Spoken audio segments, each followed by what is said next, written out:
So Mick, you've been off the road, away from Slipknot for a while. How's that been? Fattening. I enjoy sleeping and eating and relaxing, and yeah, it takes its toll. You quickly forget, like, the impact you have on people. You know what I mean? And the magnitude of some of the shit that you do, because, I mean, to us, we're just doing it. You know what I mean? Like, it's not a big fucking deal. And then later, when you see it, you've been away from it for so long, and it's easier to appreciate, what we actually do, and the gravity.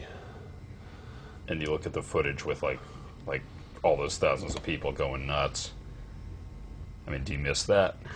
Oh, definitely. Definitely. I mean, I like my quiet time, and I like to be left to fuck alone. But, my God, it's fun to be able to do that, too. You know what I mean? It's like, it's two radically different lives. And that's what's cool, is like I can go away from all the noise and the bullshit and people and whatever, and just go kind of hibernate for a while, and then I can go right back to it. So it's rather convenient for me, actually. Really? I fucking love it. What's like the mental and physical effects of being in Slipknot for 10 years? Well, it's been it's always changing. I mean, because we're always changing, It takes a physical toll, that's for sure. All my life, I could never crack my neck. Now I just turn my head a little bit and it's fucking going. You wake up stiff and sore. I've blown my back out before. Pinched sciatic nerve. We were on tour. So for a few months I could barely walk. I will not be defeated. You know what I mean? I don't give a fuck if it hurts. I'm gonna go out there and in fact, when things start to hurt, I just do it more. I'm like, fucking, like, that's not too much. That's not more than you can take. And just to prove it, here's this. Right. I'll do it harder. And then later I'm like, Jesus Christ, why did I do that? There's always been a lot of anger and rage and hatred in Slipknot's music. How much of that comes from you?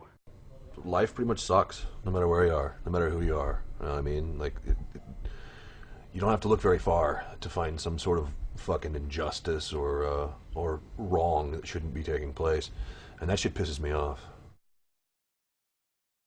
I say what I think, and I mean what I say, and that's often unpopular. My attitude is, at least I'm fucking honest. I'm not gonna bullshit you. I'm gonna tell you exactly what I think and exactly why I think it, and whether you like it or not is another fucking story. And I wish people would be that way with me. Yeah. I mean, you kind of have to take everything anyone says, in life with a grain of salt, because no one's going to just come out and fucking tell you exactly what they think. I will. Many of us have fairly strong personalities, and when you mix some ego and some strong personality and also, I mean, when you're put into a situation where you got to be around the same people all the fucking time, you're gonna end up, getting sick of each other. You're gonna have little idiosyncrasies that start fucking grating on your nerves. Right. Where something with casual fucking, contact, no big deal. But when you're forced to live on a fucking metal tube with someone for months on end, that fucking little thing where they pick their nose and flick it out on the fucking bus floor, then out of their bunk, will start to piss you off after a while. But, that's why I'm a total advocate of give us a couple months on the road, give us about a month home. Go back out, come back home for a little, like, enough to settle in and whatever, and then any sort of stupid little differences you may have had are erased. Right. You're back to being good friends again. It never really gets tense, really. Really? No, No, I mean, I don't really even yell much. No, we're pretty fucking civil, you know what I mean? And we all have a respect for each other, and it's, there's certain things you just don't do. Yeah. Fucking yell and name calling, that kind of shit really doesn't further anyone's cause. So, we're sort of mature. I end up in a position to, meet a lot of people that I wouldn't necessarily meet otherwise. I mean, I'm good friends with most of my favorite bands. Makes it tough. Tough to really trust anybody. Right. You can always be the novelty friend. You know what I mean? So it's, I do a lot of, I keep people at a distance for the most part. I mean, I can be friendly, but, trust is earned, and it takes a long time. Yeah.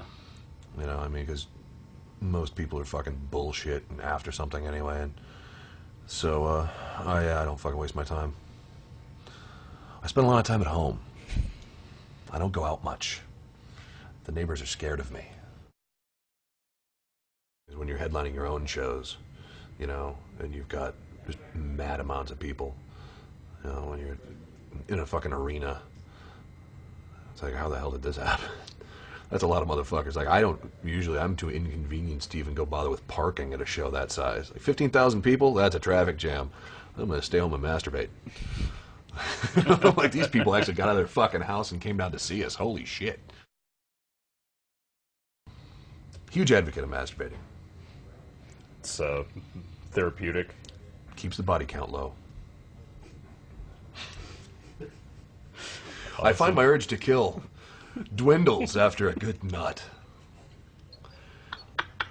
Watch this DVD with your parents, kids. No, I can't be drawn into this type of question. All right. No, this will get ugly. I always end up saying funny, sarcastic shit, and someone ends up pissed off. I'm like, I'm kidding. And they're like, no, you weren't. No, but I was.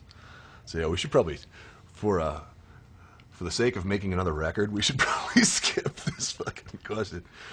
Because I know how I get, and you probably know how I get. I do know. So, yeah, you know how I get. So yeah, we should probably lose this one. Any message to the fans? I always get in trouble when I do this.